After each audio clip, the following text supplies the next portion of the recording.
Welcome to the 30-minute security awareness training. Every day, cybercriminals launch thousands of cyber attacks on everything from corporate networks and government systems to the personal accounts of everyday citizens just like you. After completion, you'll be able to identify how cybercriminals deceive people through various tactics, demonstrate security awareness skills by taking actions that minimize the risks from cyber threats, and understand how your actions directly impact your and your organization's safety. First, in Social Engineering Red Flags, you'll be introduced to David Colombo, an ethical hacker and cybersecurity researcher. David will help you understand the world from a hacker's perspective and teach you how to respond to cyber threats. Finally, in your role, Internet Security and you'll learn some common tricks and tools that cybercriminals use to launch attacks and how you can prevent these attacks from escalating into full-blown cyber incidents. At the end, you'll take a brief quiz to test your knowledge. Let's begin.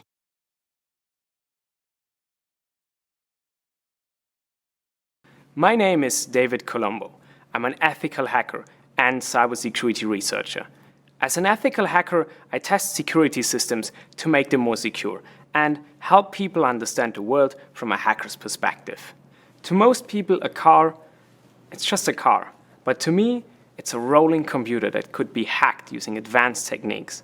But that is a lot of work. And security systems are the best they've ever been.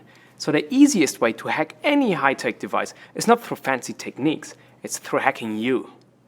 Cybercriminals target everyone, from individuals like you to multinational organizations. And their favorite method of breaking in might surprise you. It's a process known as social engineering. Social engineering is the art of manipulating, influencing, or deceiving you into taking an action that isn't in your or your organization's best interest. Successful social engineering attacks can be as expensive as tricking an accountant into paying a fake invoice, or as dangerous as locking a hospital out of its patient files until they've paid a ransom, putting lives at risk. In this module, you will learn how to spot social engineering red flags or signs of danger so you can respond correctly when you encounter them. We'll also discuss some of the newest ways social engineers launch their sneaky attacks. Let's go. Any device connected to the internet becomes vulnerable. Take this car, for instance. At 19, I found vulnerabilities that allowed me to do this to a car remotely. Or something like this. Sorry, Carl. And we're just getting started. Think about all the things a modern car can connect to. Email, GPS, garage doors, and almost anything on your phone. Modern devices are very convenient to use, but you don't realize how vulnerable they can be. A smart social engineer could take all the personal info stored on your devices and use it to craft a believable fraudulent text or email and trick you into taking a potentially dangerous action. So you might be thinking, well, how do they get access to my accounts in the first place? I'll show you when we get to the office. Somewhere here. There it is. Carl left it lying right under the keyboard. And it's not even a good password. Password 1. A weak password like this makes it easy for a cybercriminal to break into your account. Research shows that 61% of successful hacks happen because of stolen passwords, whether they were found on the web because they were stolen previously or lying around, like what happened here. Like a lot of internet-connected devices, this printer and this thermostat come with preset passwords to help keep cybercriminals out.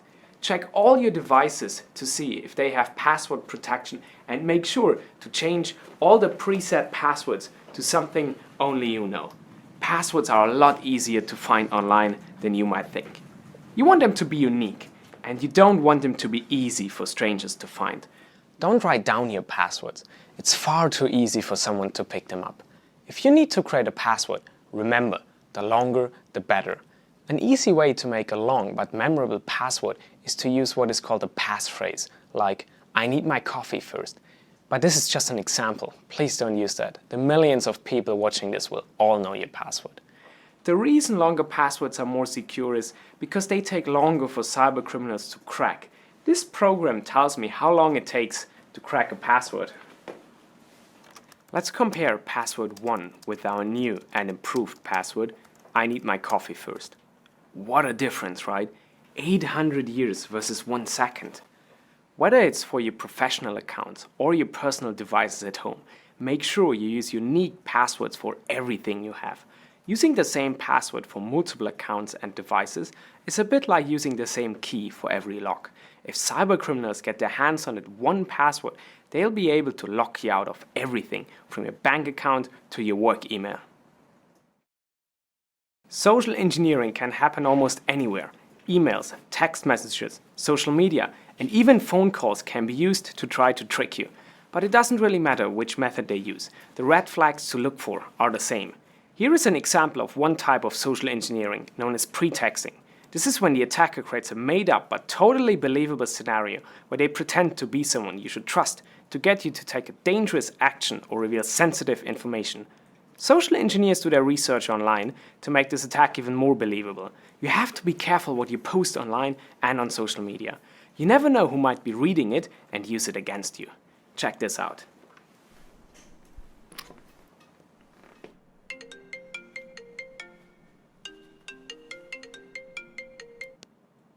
Hello? Hey, this is David calling from the payroll office. I work with Brenda, the accounting manager. We've noticed that you've been getting more money than you are supposed to. We don't know if there's a system error on our end, so we need you to email us your pay stubs from the past 3 months and your bank account information as soon as possible. I don't understand. Are you sure? Shouldn't you have this information already? We are very sure. It's a top priority for our team to get this fixed. And if we don't get this info by midday, it could really delay your next paycheck. I don't know if this is right. I've heard about some changes from Brenda, but I'm going to have to ask her about this first and then call you back. No, we really need to take care of this immediately. Yeah. Okay. Something just doesn't feel right about this. Not this time, David from the payroll office. I'm reporting this to the security team. And that is how you deal with a social engineer. Carl clearly knew the signs that something wasn't quite right. But did you? Here are 3 big red flags to look for. Is the caller asking for sensitive information, like credit card numbers or confidential organizational details? Is the caller request unexpected or otherwise unusual? Do they mention the names of managers or departments or try to impersonate popular consumer and technology brands? These are signs that something isn't quite right. And you should verify the request through a legitimate telephone number. If you can't verify it through a known contact number, report it immediately. Remember that cybercriminals will be confident and sound convincing, so their request seems really urgent and gets you to react without thinking first. Before we go to Carl's home office and talk about other ways to protect your accounts and how cybercriminals try to get around them, let's see if you can spot one of these pretexting attempts on your own. Hello? This is Fatima in Human Resources. I'm calling because we are looking at your tax forms and there seem to be some mistakes. We just need you to log in, double check that all the information is correct, and then call us back, okay? Hello, this is Janice from accounting. I'm calling because we've noticed mistakes on your expense reports that could be very serious. Please send your expense reports and the number of the personal credit card you use to the email address I'm about to give you. We won't be able to reimburse you until this is addressed.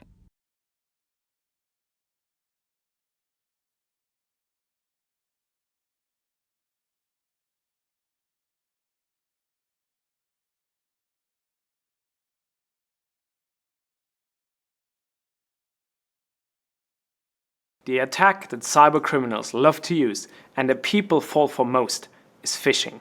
Phishing is a social engineering attack where cybercriminals send emails to try to convince you to take an action not in your or your organization's best interest, like giving out sensitive information, sending money, or downloading an infected attachment. Phishing attacks can be clever and usually include some kind of urgency. The goal is to get you to quickly take action without second-guessing the request. I'm going to go ahead and send Carl a phishing email and show you why it's suspicious.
We might send you simulated phishing emails from time to time. These emails are designed for you to practice and increase your skill level of identifying red flags of phishing emails to prepare you for real attacks. These are not meant to catch you doing something wrong, but to help sharpen your skills. When you become skilled at reporting using the PAB, you are alerting your security team, which helps to prevent others from falling victim to the same scam. Cybercrime is one of the most important challenges we face. Social engineers are full of tricks and scams to steal money and information from you and your organization. I know, social engineers are smart, but you've learned how to spot red flags and now have the knowledge you need to protect yourself, your family, and your organization.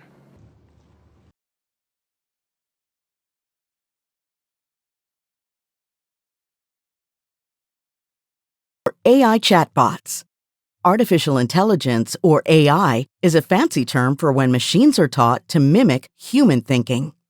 AI chatbots are computer programs that are trained to understand and communicate with human language, to answer your questions and generate automatic responses in the form of a conversation. Think of a search engine, but with a personality and the capability to hold a conversation with you. So how could cybercriminals use AI to their advantage?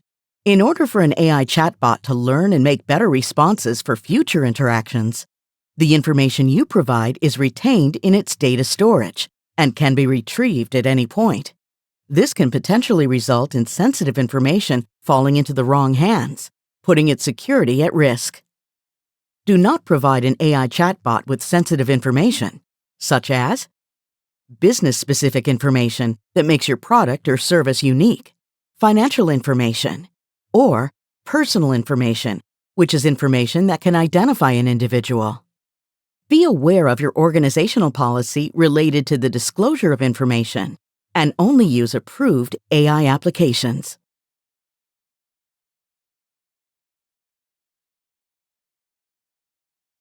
Known as malware is an umbrella term for any software designed by cybercriminals to harm or exploit a device or network.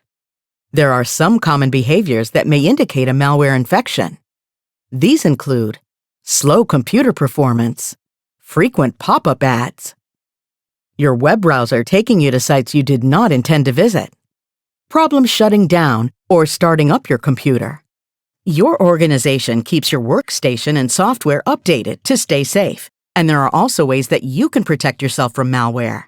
Never click on a link in a pop-up. Only visit sites you know are legitimate. Beware of emails requesting personal information. Go directly to the website and log in there. You receive a link to a website in an email, but how can you know it is secure? It all starts with understanding the individual parts of a Uniform Resource Locator, URL, commonly called a link. Let me show you by using an actual KnowBe4 website as an example. https://blog.knowbe4.com/. HTTPS stands for Hypertext Transfer Protocol Secure. HTTP is a set of directions on how web page information is transferred across the internet. The S means there is a secure connection between your computer and the computer on the other end. Don't be fooled into thinking you are completely safe by going to a website that has HTTPS. If your connection is to a cybercriminal's computer, any information you send to it or software you install from it can compromise you and your organization. Blog. Is the subdomain in this example. If your website is like a house, your subdomains are like specific rooms in that house. KnowBe4.com is the domain and the organization's virtual address. It is essential that the domain is spelled correctly, without any special characters. Otherwise, it will take you to a completely different and potentially malicious website. Referencing the same link, notice how the domain and subdomain are separated by a period. Criminal hackers will often use slight variations of trusted sites, such as replacing the period with a hyphen, to trick you into thinking you are safe to visit them. To avoid clicking on a malicious link, there are a few things to note. Review the link carefully. Criminal hackers may disguise, misspell, or add extra characters to the link to look like a trusted website. When in doubt, don't click on the link. Search for the website's actual domain using a search engine like Google or Bing. If anything looks suspicious, check with your IT and/or security team to confirm that it is safe. Mobile devices are an essential part of our daily lives. These devices hold much of our personal information, making them a prime target for cybercriminals to try new tricks. Let's review some common ways they do this. Cybercriminals know that mobile devices have vulnerabilities. Security updates are released to patch these problems. With your devices buzzing and beeping all day, it's easy to overlook these important security updates, leaving your mobile devices and any information they contain at risk. Another way cybercriminals exploit mobile devices is by embedding malicious software or malware within apps, which can compromise your device and personal data. Only download apps from approved app stores and review app permissions before installation. It's important to keep your personal devices and apps updated. In addition, you can keep your mobile devices safe with the right settings. Always set up a lock screen with a unique password. Use a pattern or PIN to unlock it if your phone has either of those features.